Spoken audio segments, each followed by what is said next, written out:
Have you apologized to your spouse yet? Apologies are healing. They are a way of choosing a relationship over being right. They are a function of self-respect and self-worth. When you apologize, you are saying, "You matter to me and our relationship matters to me." But when apologies are absent, or not heartfelt, it can communicate a message you don't intend to send, and compromise the relationship. So, if apologizes are so good for relationships, why is it so hard for people to apologize? Sometimes people struggle with apologizing, because they have so much shame. Sometimes people don't apologize, because the hurt partner has made it very difficult to apologize. When people strike back after being hurt, they make it more unlikely that they will get an apology. Apologies are uncomfortable, because they are connected to accountability, defensiveness, and responsibility. For someone to be responsible and accountable for their words and actions, it puts people in a position of seeing themselves unfavorably. People want to view themselves in a positive way, and apologies highlight that you've done something incongruent with your self-image of being a good person. Apologies force people to see how they have hurt someone, and that can be difficult for many to acknowledge. People can be reluctant to apologize out of fear of how the apology will be received, which is something beyond our control. It's a very vulnerable experience. There is a fear that our apology won't be accepted, that it might lead to more fear and criticism, which is very common, that it will be used against us, that we will be perceived as weak, and that we are losing something by apologizing. According to clinical psychologist Dr. Harriet Lerner, Ph.D., when we apologize, we are giving 3 gifts. 3 gifts of an apology. 1. We are giving a gift to the person we have hurt. An apology can release the person we have hurt from obsessing over what we have done. When someone receives an apology, it can soothe and calm any anger or resentment they may be carrying. It frees them of ruminating thoughts like, "How could they do that?" Or "How could they say that and not see how?" Receiving an apology can help someone let go of blame, anger, and resentment, all which are toxic to a relationship. In this way, an apology is a gift. It helps the person who has been hurt feel safe in the relationship again, and validates their sense of reality as well as their experience. As a gift, an apology. 1. Helps someone let go of their anger and resentment. 2. Helps someone feel emotionally safe within the relationship. 3. Lets them know that their feelings matter to you. 4. Validates their experience. 2. We are giving a gift to ourselves. When we master the art of apology, our resilience grows, as does our integrity, maturity, and overall happiness.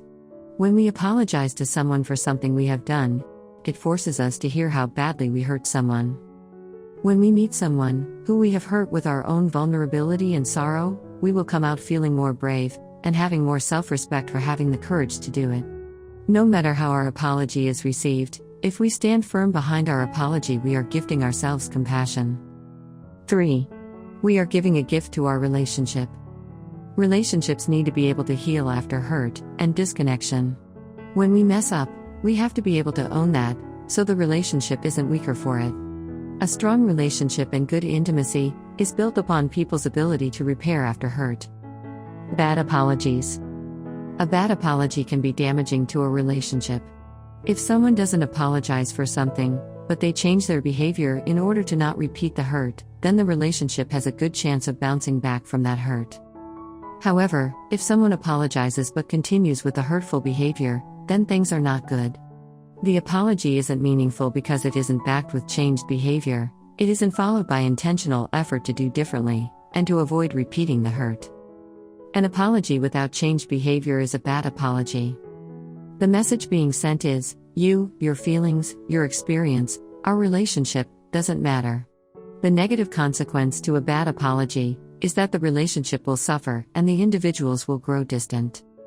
Don't say "I'm sorry," and then not back it up with changed behavior.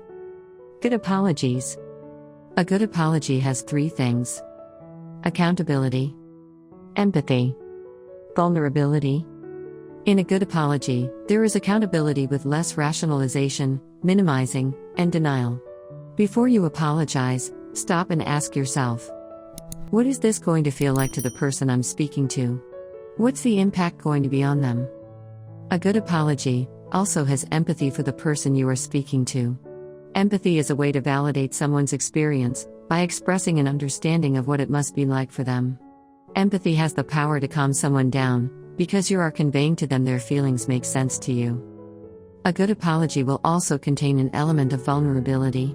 There is vulnerability in an apology because you are opening yourself up to the possibility of being confronted, being emotionally attacked or blamed, or being criticized for what you have done. Yet, you apologize despite this. How to receive an apology? Hurting and overcoming hurt is part of any relationship. Often, when people receive an apology, they respond with, "It's okay," or "Don't worry about it." This response minimizes the hurt and seeks to comfort the one who did the hurting. Instead of rescuing the one doing the apologizing, acknowledge the apology by saying something like, "Thank you, I really appreciate you acknowledging how hurtful that was for me. That means a lot. Thank you for apologizing. I appreciate it. Thank you for your apology. It means a lot and I really appreciate it."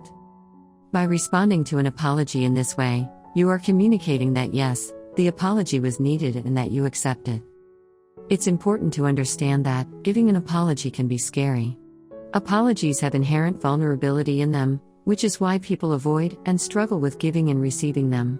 We can feel small, fragile, exposed, and even fear losing respect in the presence of an apology.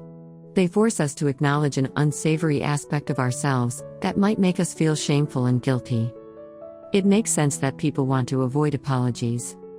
We fear how our apology might be received, but that should not prevent us from apologizing for hurting someone else.